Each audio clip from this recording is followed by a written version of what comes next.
Pasi pe mawa, mokili mawate, mokili pasi, mokili mutu pasi, mokili kobanga se kobanga, mokili dossier, mokili affaire, mokili makambo bande konanga, kolala kolamukana ba dossier ya sika, kolala kolamukana makambo ya sika, kolala kolamukana ya somo, kolala kolamukana ya pasi, pe mawa bande konanga concernant surtout la servante de Dieu na kombo ya Mama Nadège Mbuma. Bonjour, bonsoir et surtout bon après-midi, et cela ne dépendra qu'à l'heure à laquelle vous allez nous suivre. Bienvenue surtout sur notre chaîne Kisongi Songi officielle. Bienvenue na balandi nyonso ya kala. Bienvenue na ba o nyonso ya sika. Ka ndenge toyebisaka bino toujours et encore, boyei malamu na chaîne na biso, chaîne moko ya Kisongi Songi bande konanga, chaîne oyo toyaka kobeta masolo ya batu, chaîne oyo toyaka kotonga se kotonga. Nayebisaka bino toujours et encore, kotonga na biso ezalaka kotonga moko ezalango professionnel. Eza kotonga neti ya batu mosusu teke non ndenge tomonaka batu mosusu pour que batonga, il faut bata manandaku, il faut bakanga ba fenêtre, il faut bakanga ba porte pour que batonga te. Ya biso penza ya kotonga na biso ezalaka kotonga moko bande konanga, mutu nyonso ozala oza libanda, ozala oza musika, ozala oza wapi, okoyeba ke bisika kingandi na place kingandi bazo tonga ka batu, bazo betaka masolo na bakombo ya batu ezamwa bongo bande konangai na ndenge moko ya malamu. Lelo oyo Kisongi Songi officiel ayeli bino Mama na biso Nadège Mbuma, toyebi biso nyonso la servante de Dieu Mama Nadège azamoko ya basala nzambe oyo asalelaka nzambe penza na busolo. Toyebi ke kilelo oyo eza batu nyonso tu o bazo salela nzambe na busolo, eza na batu mosusu bazo sambela kaka tika na sambela, eza na batu mosusu bazo sambela kaka parce que nazana besoin ya mbongo, parce que nazana besoin ya eloko kingandi, yango wana nazo sambela. Mais na kote ya Mama na biso Nadège Mbuma ebele ya batu biso nyonso toyebi, en tout cas aza mutu moko amipesaka penza makasi na makambo ya nzambe. Bande konanga lelo oyo Kisongi Songi officiel ayeli bino sango moko eza ya bien te, sango moko ezo sala pasi ya makasi, sango moko ezo lelisa na ndenge moko ya somo. Avant na ya kokota na mozindo ya sango na biso ya lelo concernant Mama na biso Mama Nadège Mbuma, ekozala malamu na ya nanu ko sensibiliser bandeko na biso nyonso ya sika. En tout cas, si c'est la toute première fois ya kokota na chaîne na biso ya Kisongi Songi officiel, na osenga na bino bo s'abonner masi vraiment. Tango bozo s'abonaka bongo bobo sana pete ko klikaka sur ngonga ya notification. Malamu ngonga wana ezalaka ke à chaque fois que Kisongi Songi officiel année ya sika solo ya sika agrandissement de troisième jambe qui mobile salakate pe ezamukie mama azo sepela te na mbetu na gavke elamuki feti ezongi ba mama ona ba problème ya mabota myome fibro trompe kiss règle abondante ménopause ata okomi na 65 ans mama okobota mwana yoka bien dépression maladie mentale autisme ata mwana alobaka te mokulu makasi tope alalaka te tozali na solution na gavke bona loposo totikali nsima te vergete babengi nduta bouton tache 5 jours ya bamba oteli lokola lilala te uniforme tozali na gamme complet ya kopakola ya injection ya comprimé ya suppositoire esengo ezali mama olingi ovimbisa tolo pe nsima sans opération benga biso na lombangu papa mama yo oyo otungisama mingi na maladie ya hémorroïde interne tope externe yoka na 2 jours ya bamba omoni changement ya solo ebongo na bokono ya diabète AVC tension tope obésité gavker golo solution perte de poids naturellement okokota salle de sport teo na kisi ya comprimé pe injection na gavker ozongi mobimba.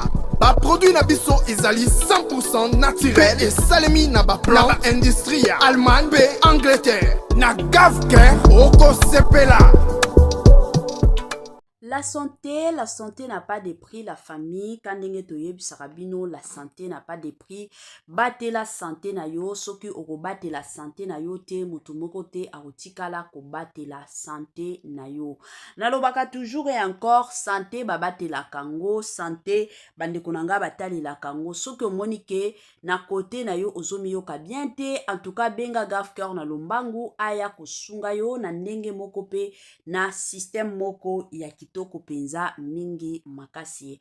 Ba joyeux anniversaire na bande kona biso nyonso oyo bazo célébrer ba anniversaire na bango, toyebi ke boza ebele oyo mukolo ya lelo bozo célébrer ba anniversaire na bino, ka ndenge tolobaka toujours et encore ko célébrer anniversaire ezalaka lipamboli tant de personnes baza lisusu na biso te, mais soki kote na yo nzambe azobatela, nzambe azobomba, nzambe aza elongo na yo, ezalaka toujours malamu koyeba ndenge nini ya ko célébrer ba anniversaire na bino. Yango bandeko nanga kisongi officiel na équipe mobimba toye penza ko souhaiter ba joyeux anniversaire na bandeko na biso nyonso oyo bazo célébrer ba anniversaire na bango mokolo ya lelo. Nos sincères condoléances na bandeko na biso nyonso o baza na matanga, kande tolobaka bandeko nanga matanga tango yaka eyebisaka mutu te ke non lelo nazoya lobi kuna nazokende. Matanga yaka na ndenge nango na système nango, bandeko nanga yango kisongi officiel aye penza ko présenter ba sincères condoléances na bandeko na biso nyonso oyo bakufeli papa, bakufeli mama, tata mwasi, mama kulutu, yaya noko. En tout cas toye penza ko présenter ba sincère condoléances na ndenge moko ya kitoko pe na ndenge moko ya malamu kaka ndenge ezalaka. Voilà. La famille lelo oyo toyeli bino sango ya pasi concernant la servante de Dieu Mama Nadège Mbuma. Toyebi biso nyonso Mama Nadège Mbuma aza moko ya basala nzambe oyo alingaka na ye makambo ya ba polémique te. Mama Nadège aza mwasi moko oyo amipesaka respect, ka ndenge adage moko yebisaka biso ke la charité bien ordonnée commence toujours par soi-même. Donc amipesaka respect na ba dimension nyonso, se comportaka toujours comme mwasi ya libala. Lelo oyo tomona bato ebele soki kaka aza heureuse na ndako ya libala na ye, c'est fini. Omona mutu akomi koloba biloba loba sur les réseaux sociaux, akomi kolakisa bato nyonso combien la personne est heureuse dans son mariage, combien, mais c'est pas le cas avec Mama Nabiso Nadège Mbuma. Makamwa ndaku na ye jamais amemango sur les réseaux sociaux. Ezalata kote ya soki azote yaka. Bokotika la komona teke nege tomona ka bato mosusu ata na ba église, omona pasteur akomi kopesa exemple kaka na makambo oyo elikaka na ndaku na ye, alakisa bato combien bangonde baza heureuse na ndako ya libala. C'est pas le cas avec Mama Nadège. Mama Nadège azalaka vraiment na ba réserve ebele pona ko étaler vie na ye, pona ko étaler vie privée surtout na ye bandeko na ngai. Nakolala nakolamuka ka ndenge boyebi Congo na biso eza pays moko ezangisaka matière te. Congo na biso eza pays moko eyaka toujours na ba dossier. Congo na biso eza pays moko bandeko na nga ata soki oza na besoin ya litière te. Congo na biso eyaka toujours na matière. Congo na biso eyaka toujours na ya somo. Congo na biso eyaka toujours na ya koyinda pe ya koyindisa. Ndenge toza boye eza na bato mosusu balingaka toujours koya kobebisa ba réputation ya baninga. Ndenge toza boye toza toujours tozalaka toujours na bato oyo soki bamoni baninga bazokende bien, bamoni baninga baza kimia na kote na bango, c'est comme si mitema na bango esepelaka nango te. Bakozala kaka na posa baya kobebisa. Soki babebisi te, en tout cas ba oyo kana banzoto na bango neti banzoto na bango ezosala te. Bandeko nanga ezosalaka pasi pe mawa. En tout cas, makambo yo nga moko penza na vandaki na lobaki ekoki kovandela nga moko te, ekozala malamu situation oyo to partager yango na bandeko mosusu ba o nyonso balandaka kisongi officiel de partout, bayoka nini ezoleka, nini ezokoma na vie ya Mama na biso Nadège Mbuma, eza nini bandeko na ngai makambo ezali. Nazo tiela bino awa ba audio moya na tia video eza te, na si na tie ba video ebele retour na otiela bino ka audio eza ndeko na biso moko camerounaise aye kobimisa makambo ya somo concernant mama na biso Nadège Mbuma bandeko na nga. En tout cas moi personnellement na boyaki kobomba makambo oyo, na boyaki penza na motema na nga mobimba, na lobaki kaka keno ekozala bientôt ya tosala partage biso nyonso ensemble, tosala partage biso nyonso tosolola ngo biso nyonso na ndenge moko agu, na ndenge moko bien, na ndenge moko pe ya kitoko. Bandeko na nga nazotiela bino ba maloba, tolanda ba maloba wana na bukebi nyonso et après na ozonga pona koya kosala analyse. Avant na tiela bino, s'il vous plaît, botiela nga na nous j'aime, bosalela nga partage, moi ba commentaire na bino concernant likambo yo ekosala biso malamu et encore malamu mingi. Tolanda na nous et on se retrouve juste après. Bien aimé. Nadège Mbuma, la femme d'Atoms, pasteur Atoms Mbuma, a rejoint l'équipe MC à table avec Annabelle. Je vais vous partager ça et parler en même temps. Là, voici en train de célébrer son nouveau contrat. Nadège finalement a accepté le contrat. Il y a eu un scandale là qu'elle n'était pas, elle ne se sentait pas intégrée. Elle était offusquée, dépressive. Mais finalement, l'argent achète tout. Les Michael Lebo, les Annabelle ont fait un chèque pour l'acheter. Voilà le contrat que Nadège a signé. Elle a signé lundi, le 7 avril, pour rejoindre le club d'arnaque d'escroquerie de maçon de MC. Après, on va venir vous dire non, c'est une femme de foi. Elle n'est pas dû vendre sa foi pour gagner des miettes. Je vous partage ça. Et vous-même, vous allez entrer à la réflexion. Vous allez venir ici, là. Hey, tu es qui, machin. Je suis missionnaire qui défend les intérêts du royaume et des acteurs sociaux. Nadège ne voulait pas entrer dans le club. Elle a résisté. Mais l'agent l'a corrompu. On l'a montré le contrat, le chèque en blanc. Tu nous rejoins ou tu retournes au Congo. Le mari a lutté jusqu'à ce qu'elle accepte le contrat. Finalement, elle forme déjà désormais le membre autorique de MC qui appartient à Michael Lebo et Jérémy Soudré et sa femme, Annabelle. Annabelle est la patronne pour les femmes et Jérémy est le maître des maçons pour les hommes. Bon, pour moi, c'est une triste nouvelle que je viens vous partager. Parce que ce n'est pas que ça me surprend, je m'attendais à ça. Parce que le mari était déjà entré. Maintenant, la fin était quoi? Ou tu acceptes ou on divorce. Finalement, elle a accepté et elle est entrée dans le club. Je vous partage ça et je reviens avec vous à la réflexion.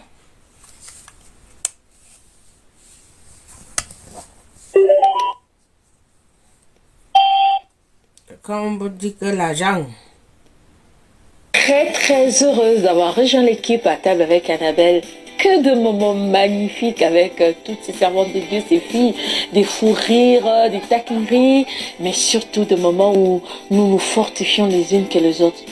Nous sommes bénis, que ce soit dans les coulisses, que ce soit sur les plateaux, des vraies bénédictions. Et je crois que le Seigneur va continuer à vous faire du bien au travers de cette émission à table avec Annabelle. Alors accrochez-vous. Très heureuse d'avoir rejoint l'équipe à table avec Annabelle. que de moments magnifiques avec toutes ces servantes de Dieu, ces filles, des fous rires, des taquineries, mais surtout des moments où nous nous fortifions les unes que les autres. Nous sommes bénis, que ce soit dans les coulisses, que ce soit sur les plateaux, des vraies bénédictions. Et je crois que le Seigneur va continuer à vous faire du bien au travers de cette émission À table avec Annabelle. Alors accrochez-vous. Très heureuse d'avoir rejoint l'équipe À table avec Annabelle. Et désormais à table avec Annabelle. Qu'est-ce que vous en pensez? Moi, je suis seulement là pour vous remettre à la réflexion. Celles qui disent que je critique, je calomnie, la malédiction, ça n'engage que vous. Moi, je suis missionnaire qui défend les intérêts du royaume. Quel genre de mission que le mari, on l'a affecté, on l'a donné un contrat pour aller servir du Seigneur au Canada, à MC. Un temps donné, la femme aussi, le Seigneur l'a appelée pour servir à table avec Annabelle. Vous allez vagabonder avec le nom de Jésus, mais vous-même, la fin de ça, vous allez confirmer, vous allez lire. Moi, je vous fais que vous parlez que prenez les choses de Dieu au sérieux. Repentez-vous, remettons-nous à la réflexion. Moi-même, je suis parmi eux. Moi, je suis partante de revenir à la raison. De revenir à Matthieu, ça c'est la lumière. Si je ne mets pas ça, ça me couche. C'est déjà ce que je suis. Nous revenons à Matthieu 11, 28. Moi, je suis fatigué de vous tous, de tout. Je reviens à Matthieu 11, 28. C'est le verset que moi je vous laisse de méditer. Entrez à la réflexion avec ce verset. Laissons-nous, Paul a dit ceci. Revenons à l'appel que Jésus-Christ nous fait. Venez à moi. Tu es venu, je te pose la question, tu es parti à cet appel, tu as répondu à cet appel. Non, laissez-nous de 1 Corinthiens 5, 9, combien que Jésus-Christ on a dit, laissez Paul a fait sa part. Toi et moi, Paul, quand il partait sur la rue de Damas, Jésus-Christ lui a appelé, Saul. Pourquoi me persécutes-tu? Il a répondu à l'appel. Maintenant, je te pose la question. Jésus t'appelle à Matthieu. Tu es fatigué de signer des contrats, d'avoir l'argent, de chercher la visibilité, de mentir, de forniquer, de construire les grandes églises, de demander les francs, les 4 millions, les 10 000 euros, les 2 000, porter les vestes à mesure, les vestes carrées, des longues mèches indiennes, brésiliennes, colombiennes, tout ce qui va avec. Mais Jésus te pose une question aujourd'hui. Est-ce que tu as répondu à l'appel de Matthieu 11, 28? Moi, je suis fatigué. La mission est une chose, mais c'est une exhortation que je viens de faire. Parce que Nadège, tu as répondu à l'appel, au contrat que le Michael le bon t'a offert, de venir travailler avec eux, entrer dans, vendre ta foi à l'échange de l'argent. Mais Matthieu 11 t'appelle pour te demander, tu n'es pas fatigué avec le salaire que ton mari amène à la maison. Comme tu es fatigué de rester à la maison avec les enfants, de les amener à l'école, tu t'ennuies. Maintenant, pourquoi tu ne réponds pas à l'appel de Matthieu 11, 28? Attends, c'est ma question et la question de Jésus qui nous pose, nous tous. Est-ce que nous allons nous répondre à cet appel? Chargé des comptes bancaires, chargé des vêtements. On a des chaussures qu'on ne porte même pas, les sacs qu'on ne porte même pas. Tu achètes, tu accumules, rien ne change. Maintenant, ma question est la question de Jésus qui te pose. Est-ce que tu as répondu à l'appel de Matthieu 11, 28. Je te laisse à la réflexion. Je suis missionnaire qui défend les intérêts du royaume et des actes sociaux. Ciao. De retour, la famille na bandi ebele ya bato touti koyoka, ebele ya bato touti kolanda, makambo ndenge ezokende, makambo sur makambo concernant mama na biso Nadège Mbuma bandeko na ngai. Nga nalobaka toujours, soki message ebimi, ezalaka toujours malamu kolandela message wana. La plupart du temps, surtout biso bato, biso ba Congolais, surtout tozalaka, soki prophétie ebimi, tozalaka kaka, bango pe lokuta. Bango pe kokosa, bango pe matakita ezalaka biso. Biso ba Congolais mingi tozalaka bongo. Totalaka teke non ndenge eza boye. Peut-être eza message nzambe aye kopesa nga. Nzambe aye koloba na ngai. Biso la plupart des temps tozalaka na temps wana te. Yango nga nasengaka toujours batu. Soki message ye ezalaka toujours malamu. Soit sambela pona message wana. Soit bandeko na ngai soki yo kosambela te pesa ata bandeko na yo bandeko na yo kandenge ezalaka basambela pona message wana eza bongo parce que eloko nga na bangaka pe eloko nga na boyaka ezalaka mabe ekota parce que soki mabe ekoti nde ezalaka ya pasi pe mawa bandeko na ngai mutu nyonso abangelaka mabe ekota tolingaka te mabe ekota ezalaka bien te mais soki bomoni mabe deja ezoya ezalaka toujours malamu mingi bosambela pona sujet wana eza mwa bongo bandeko na nga eza mwa bongo na ndenge moko ya malamu na ndenge moko ya kitoko bandeko na nga toye koprofite pe kopesa mwa ba conseil kaka ndenge topesaka ba conseil bandeko na nga na ndenge moko ya kitoko pe na ndenge moko ya malamu conseil na biso ya lelo oyo tozopesa eza kaka conseil topesa surtout na ba chrétien lelo oyo tomona ba chrétien ebele façon ya na bango ya ko se comporter baolakisa penza kete keno baza ba chrétien lisusu te pourquoi je dis ça tokomi komona ata na ba quartier omona mutu penza boyebi ke mutu oyo asambelaka me mutu wana pe lelo oyo akomi pe kovandela kisongi chrétien mobimba un pasteur to la femme d'un pasteur akomi pe kovandela kisongi omona matin midi soir akomi kovandela kisongi batu mosusu bandeko na nga omona ye aza chrétien église to na quartier bato bayebela ye keno ye azalaka na ye mutu ya baconcurrence azalaka mutu moko ya bavantard azalaka mutu moko ya komilakisa ya komimona bandeko na nga mwana nzambe azalaka toujours exemplaire quelle que soit ba situation quel que soit ba moment quel que soit nini mwana nzambe azalaka toujours exemplaire bisika nyonso ozokende place ozotiaka makolo na yo zala toujours exemplaire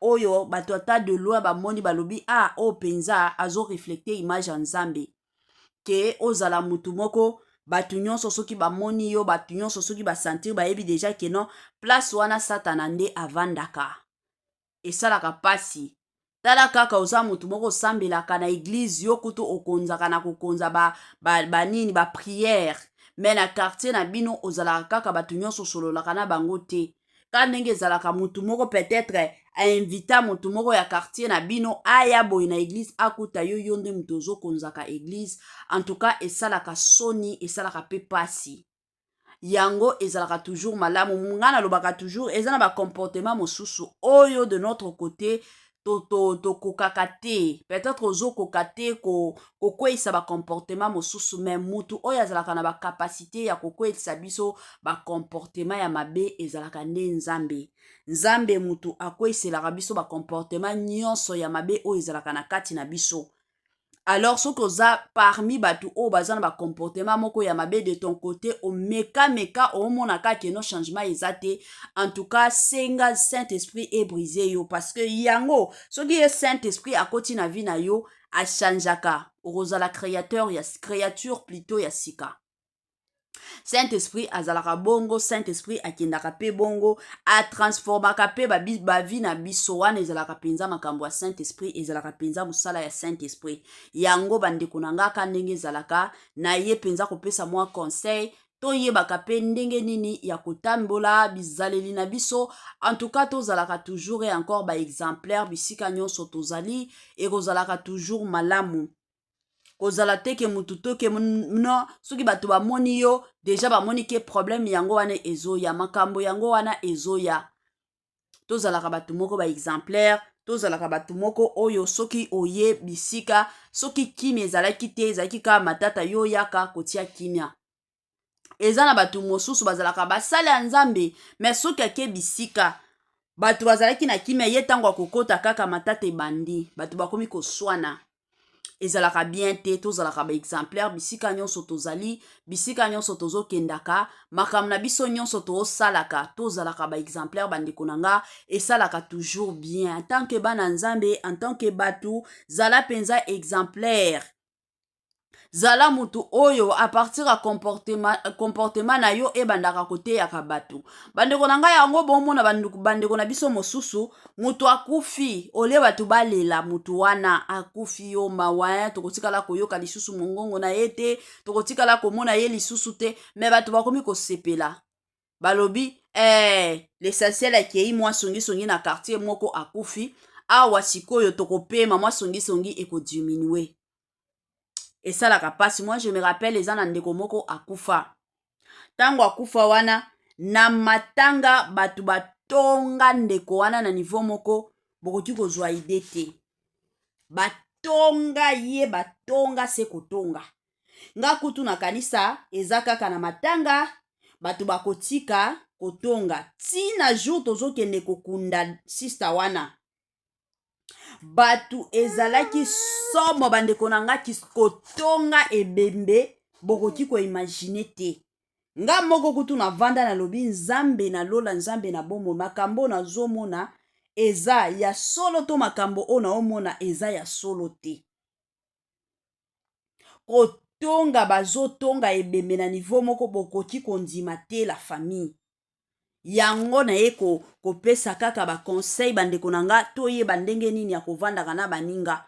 Parce que lelo tolobi okoki kozala te, lelo tolobi okoki kozala ya kokufa. Soki lelo oyo kufi batu balela ta absence na yo, ke batu basepela na absence na yo, ekozala bien te. Bongisa nzela na yo, bongisa bizaleli na yo, bisika nyonso ozali, pesa vie na yo epai ya Nzambe, ba comportement mabe soki omoni ke de ton côté, de toi-même, tu n'arrives pas à abandonner. Alors c'est le moment d'implorer la présence du Saint-Esprit, la force du Saint-Esprit, Nzambe alola, je m'excuse, asunga yo pour que ozala kana bizaleli ya bien et kozala toujours malamu. Voilà. La famille tokomi na mwa suka ya partage na biso ya mokolo ya lelo. Ka ndenge boyebi ba j'aime na bino, ba commentaire na bino ekosala biso malamu et encore malamu mingi. Permettez-moi surtout de vous dire bye bye bye et à la prochaine.